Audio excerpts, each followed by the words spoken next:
Assalamualaikum warahmatullahi wabarakatuh.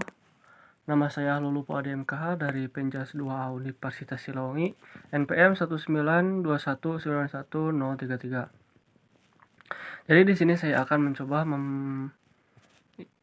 bahas tentang materi pembelajaran TBM motorik yang berjudul keterampilan gerak. Nah, jadi keterampilan gerak ini merupakan faktor yang sangat penting dalam olahraga ya. Tentunya dalam olahraga juga kita dapat memberikan prestasi ya, prestasi olahraga setinggi mungkin dan tidak lepas juga dari faktor keterampilan gerak. Nah, keterampilan gerak juga merupakan perwujudan dari kebenaran mekanika tubuh. Nah, jadi berpengaruh terhadap efisiensi penggunaan tenaga dan dengan itu di dalam upaya untuk mencapainya suatu prestasi olahraga yang tinggi itu memerlukan pembinaan kualitas dalam keterampilan gerak itu. Nah, dan sama pentingnya dengan pembinaan kualitas pada daya tahan fisik itu tersebut. Nah, jadi pengertian daripada keterampilan gerak ini adalah kemampuan untuk melakukan gerakan secara efektif dan efisien. Nah, jadi keterampilan gerak ini seperti yang sudah dijelaskan tadi, jadi merupakan sebuah perwujudan dari kualitas, nah maupun dari koordinasi dan kontrol atas bagian-bagian tubuh yang terlibat dalam gerakan. Nah, seperti kan kalau kita sedang berolahraga ya, otomatis tubuh kita akan berkontraksi dan berkoordinasi dan begitu tubuh kita juga kan akan dikontrol. Nah, jadi keterampilan gerak ini juga terlibat pada bagian gerak-gerakan yang kita lakukan pada olahraga tersebut. Nah, pada keterampilan gerak juga diperlukan proses belajar. Nah, dengan cara apa? Nah, dengan cara kita memahami gerakan dan melakukan gerakan secara berulang-ulang. Nah, jadi yang disertai juga dengan kesadaran pikir akan yang benar atau tidaknya gerakan yang telah dilakukan. Nah, jadi kita misalkan melakukan sebuah gerakan push up ya. Nah, gerakan push up kita itu belum benar. Nah, maka kita harus lakukannya dengan benar. Nah, kalau belum juga benar, nah kita harus terus lakukan gerakan itu secara berulang-ulang. Nah, dan begitu maka keterampilan geraklah ini yang diperlukan oleh kita gitu. Nah, untuk mencapai tingkat keterampilannya, jadi lamanya waktu yang diperoleh oleh setiap individu itu berbeda-beda ya. Nah, jadi ada yang hanya memerlukan waktu yang singkat dan ada juga yang memerlukan waktu yang cukup lama. Nah, walaupun prosedur dan intensinya berjalan sama, nah tapi hal ini juga disebabkan karena faktor bakat setiap individu ya. Jadi setiap individu itu memiliki bakat yang berbeda-beda. Nah, jadi bakat olahraga pun akan mampu menguasai keterampilan gerak dan waktunya juga akan lebih singkat.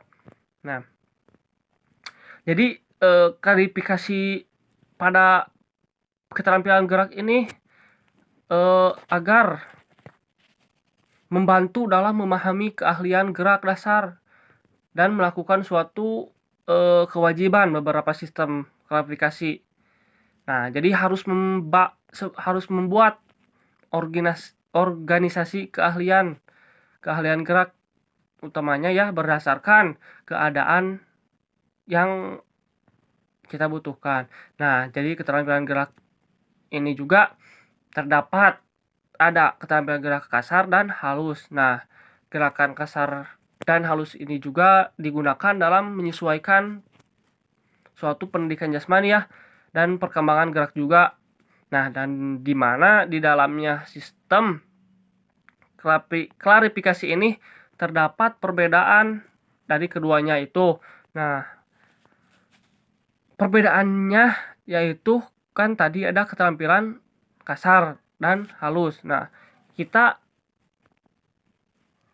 apa itu keterampilan kita akan bahas keterampilan gerak halus. Nah, apa itu keterampilan gerak halus? Nah, keterampilan gerak halus itu keterampilan gerak yang meliputi gerakan normal dan kemudian disempurnakan dengan menggunakan kekuatan otot yang kecil. Nah, jadi bisa dimisalkan juga kita melakukan suatu push up lagi ya. Push up itu kan dikontraksikannya kepada otot dada. Nah, mungkin akan lebih disempurnakan lagi dan lebih dikuatkan lagi oleh otot yang kecil, misalnya kan tricep.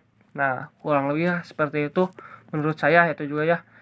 Nah, lalu ada keterampilan gerak kasar. Nah, keterampilan gerak kasar ini yaitu keterampilan gerak yang menekankan pada ketelitian dan tipe gerakan dengan memanfaatkan keleluasaan anggota badan. Nah, jadi keterampilan ini tipe gerakan keleluasaan anggota badan kita misalkan berarti berlari ya. Berlari juga kan merupakan anggota badan gitu kan leluasa, bisa sambil merentangkan tangan kan bisa seperti itu. Nah, jadi dari kedua klarifikasi keterampilan tadi ya, kita ada 3 kategori lagi ya di samping struktur dasar itu. Nah, yang pertama ada keleluasaan keterampilan. Nah, keleluasaan keterampilan itu merupakan keterampilan memulai dan mengakhiri suatu nilai.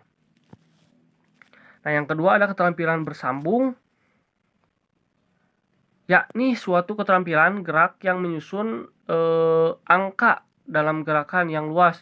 Nah, di mana penampilan yang utuh itu sangat penting untuk mencapai hasil ya. Nah, dan juga yang ketiga ada keterampilan lanjutan. Nah, keterampilan lanjutan ini merupakan keterampilan yang memulai untuk mengakhiri setiap nilai atau menemukan beberapa faktor lingkungan dan menyelesaikannya sendiri. Nah, ya dari ketiga itu maka kita memperkirakan lingkungan itu suatu keterampilan yang berkelanjutan. Nah, dapat juga merubah tinggi rendahnya suatu perkiraan kita. Nah, jadi dari ketiga itu kita memperkirakan keterampilan yang tadi ya, yang tidak menentu juga, yang bisa dapat merubah tinggi dan rendahnya. Nah, jadi yang dapat mengubah keterampilan itu merubah tinggi dan rendahnya itu ada keterampilan tertutup dan terbuka. Nah, apa sih keterampilan tertutup? Nah, keterampilan tertutup ini adalah keterampilan untuk memilih objek yang melakukan suatu tindakan di dalamnya. Nah, dan yang kedua ada keterampilan terbuka. Nah, keterampilan terbuka ini adalah keterampilan gerak yang dimana penampilan tidak dapat diprediksi selama masih ada perubahan lingkungan. Nah,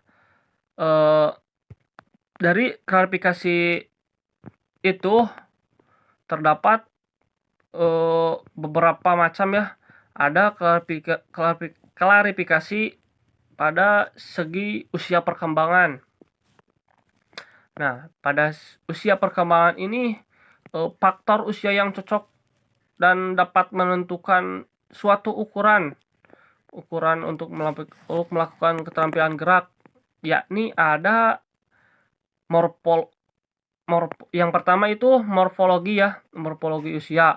Nah, morfologi usia ini merupakan perbedaan ukuran atau tinggi dan beratnya suatu penilaian standar. Nah, yang kedua ada usia rangka tubuh. Nah, usia rangka tubuh ini merupakan suatu catatan bahwa usia biologi dapat mengembangkan rangka tubuh. Nah, yang ketiga ada usia senja. Nah, usia senja ini biasanya digunakan untuk menentukan usia biologi. Nah, jadi adanya usia ini maksudnya adanya usia yang dapat ditentukan dengan menggambarkan pertumbuhan gigi yang meningkat. Nah, ada yang keempat itu ada usia seks. Nah, usia seks ini merupakan suatu kedewasaan seksual dan dapat menentukan pencapaian faktor dasar lah dan dari kedua yang tidak tetap itu. Nah, terus ada pertumbuhan fisik ya. Tadi dari pertumbuhan fisik ini dari yang klarifikasi usia perkembangan ya, lanjutan dari usia perkembangan. Nah, jadi yang kedua itu klarifikasi yang kedua itu ada pertumbuhan fisik. Nah, pertumbuhan fisik di sini adalah peningkatan ukuran tubuh dan atau sebagai selama kita mencapai usia dewasa, nah perkembangannya pun dalam arti yang sebenarnya itu menunjukkan perubahan tingkat individu. Nah, jadi kedewasaan dan pengalaman ini merupakan kunci dalam proses perkembangan mental. Nah, jadi kedewasaan juga menunjukkan perubahan ya, perubahan dari mulai segi kualitas yang mempunyai satu kemungkinan untuk tingkat yang lebih tinggi dan lebih tinggi lagi. Nah, jadi pengalaman juga menunjukkan faktor yang bahwa lingkungan juga yang dapat mengubah penampilan dengan karakteristik perkembangan mental yang bermacam-macam dan merupakan proses pembelajaran. Nah, selanjutnya ada klarifikasi aspek-aspek dalam tingkah laku. Nah, aspek-aspek dalam tingkah laku ini meliputi aspek psikomotor, kognitif, dan afektif lah. Ini sudah banyak dibahas ya, bahwa aspek psikomotor itu meliputi bahwa proses perubahan stabilitas dan penurunan dalam struktur fisik dan fungsi syarat otot. Nah, jadi pergerakan yang terjadi ini merupakan reaksi dalam sistem saraf pusat ya. Nah, dan aspek kognitif ini digunakan untuk mempelajari tingkah laku kita ya. Bisa gerakan yang meliputi hubungan antara tubuh dan pikiran kita. Nah, sementara afektif ini merupakan hubungan gerak manusia yang meliputi perasaan dan emosi yang dipakai untuk dirinya sendiri atau gerakan lain yang dialaminya. Nah, pada keterampilan gerak ini terdapat unsur-unsur yang membentuk keterampilan gerak. Nah, unsur-unsur yang dapat membentuk keterampilan gerak ini, kemampuan yang membentuk keterampilan gerak ini yaitu agar memiliki keterampilan gerak yang baik. Ya, jadi seseorang itu harus belajar dan berlatih untuk melakukan pola-pola gerak yang bermacam-macam ya dalam jangka waktu yang bisa relatif lama. Nah, kita itu harus belajar dan berlatih yang perlu kita lakukan itu. Nah, jadi pada dasarnya untuk meningkatkan kualitas fungsi-fungsi yang merupakan unsur kemampuan kita. Nah, jadi berlatihlah yang bisa membentuk keterampilan gerak itu yang bisa lebih baik. Nah, pada unsur kemampuan ini terbagi 3 kemampuan ya, meliputi keterampilan fisik, keterampilan mental, dan emosional. Nah, keterampilan fisik. Nah, yang pertama itu ada keterampilan fisik. Nah, keterampilan fisik ini sebagai fungsi untuk melakukan gerakan. Jadi kualitasnya itu perlu baik, sangat baik ya, agar gerakannya bisa terampil. Nah, dalam unsur fisik ini juga yang membentuk keterampilan fisik ini terdapat unsur-unsur. Nah, yang pertama ada unsur kekuatan. Nah, yang kedua ketahanan, yang ketiga itu kecepatan atau kelincahan. Nah, yang keempat ada kelenturan, yang kelima ada ketajaman indera, dan yang keenam ada kecepatan reaksi. Nah, itulah unsur-unsur yang ada dalam kemampuan fisik untuk membentuk keterampilan. Nah, yang kedua ada kemampuan mental. Nah, kemampuan mental ini merupakan kemampuan yang memerlukan fungsi pikir. Nah, jadi di dalam kemampuan mental ini termasuk juga kemampuan imajinasi kita ya. Nah, jadi dalam kemampuan mental ini juga terdapat unsur-unsur yang termasuk dalam kemampuan mental. Di antaranya yang pertama ada kemampuan memahami gerakan yang akan dilakukan oleh kita. Nah, yang kedua ada kecepatan memahami rangsangan atau stimulus. Nah, yang ketiga ada kecepatan membuat keputusan. Yang keempat ada kemampuan memahami hubungan jarak atau spasial. Nah, yang kelima ada kemampuan menaksir irama. Dan yang keenam ada kemampuan meningkatkan gerakan. Yang ketujuh ada kemampuan memahami mekanika gerakan. Dan yang kedelapan, yang terakhir itu ada sembilan itu kemampuan yang berkonsentrasi. Nah, jadi itulah unsur yang terkandung untuk terbentuknya keterampilan mental. Nah, selanjutnya ada kemampuan emosional. Nah, kemampuan emosional ini merupakan kemampuan atau kondisi emosional kita juga yang berperan penting dalam menghasilkan penampilan gerak yang terampil ya. Nah, jadi kemampuan mental ini merupakan kondisi emosi kita pada awal yang dapat berpengaruh pada saat melakukan gerakan terhadap kualitas penampilan yang akan dilakukan oleh kita itu. Nah, jadi unsurnya yaitu yang pertama ada kemampuan mengendalikan emosi dan perasaan. Jadi kita itu jika akan melakukan suatu gerakan itu emosi dan perasaan kita harus dikontrol. Jadi jangan pada saat marah-marah terus melakukan gerakan, wah itu nanti gerakannya akan hancur ya. Nah, yang kedua itu tidak ada gangguan emosional. Nah, tidak ada gangguan emosional itu seperti tadi ketika kita sedang marah terus melakukan suatu gerakan, nah otomatis gerakannya pun akan ancur-ancuran dan akan